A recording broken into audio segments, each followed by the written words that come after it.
Ganito pala ang nangyayari bago mag-tsunami. Guys, ito yung nangyari bago maganap ang tsunami. Ano uring maputi kung Ayan, oh. yung nangyari. Nawala mo na yung tubig. Nawala yung tubig.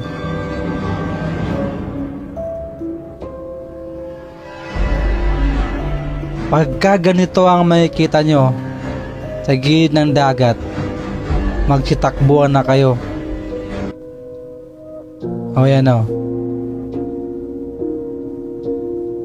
Ibig sabihin yan, yung tubig matras.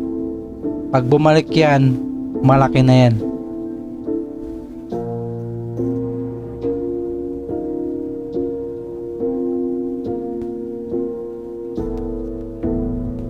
Oh. Ayan na. Tumama sa maraming bahay.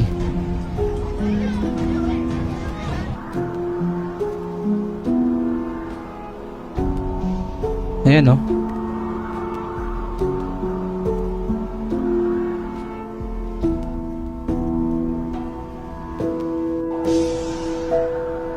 Nakakatakot naman.